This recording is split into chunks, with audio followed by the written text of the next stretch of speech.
Hindi magiging patas para sa dalawang kampo kung wala sa paglilitis kay Vice President Sara Duterte ang sinumang senator judge, subalit makakaboto pa rin sa paghatol. Ayon ito kay Manila 3rd District Representative Joel Chua, isang miyembro ng House Prosecution Panel. Sa huling pahayag ni Senator Jinggoy Estrada, iginiit nitong hanggat walang pinal na desisyon sa mga kaso laban sa kanya, walang batayan ng mga pahayag na inalisan na siya ng kapangyarihang isagawa ang kanyang constitutional duties gaya ng pagiging senator judge sa papalapit na impeachment trial. Alam mo naman natin na from start to finish, I'm sure, unless of course, makalaya agad si Senator Jinggoy nang hindi pa natatapos yung impeachment. But ano naman yung paano naman magiging fair yun on the part of defense at saka sa amin kung buong trial hindi naman niya nasaksihan, hindi siya nakapag-participate, wala siya doon, tapos hihingi ng boto niya.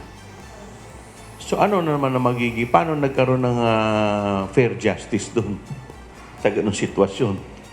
Hindi po ba fair lamang kung sino yung nandoon, sila ang mag-desisyon dahil sila ang nakakapag-observe ng mga demeanor ng mga iuupong testigo, both sa parte namin at sa parte rin ng defense.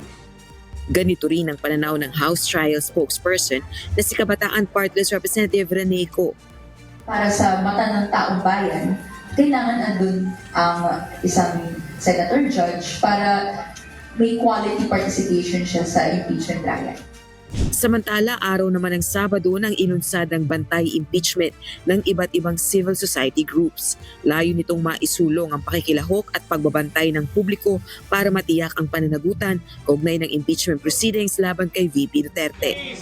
Duterte panagutin! Duterte panagutin! Sara itisin! Duterte panagutin! Sara itisin! Impeachment trial, simulan, bantayan! Impeachment Trial! Simulan! Bantayan! Ngayong araw ng Lunes, June 15 naman ang deadline ng paghahain ng pre-trial briefs ng House Prosecution Panel at Defense Team ni VP Duterte sa Senate Impeachment Court para sa pre-trial conference.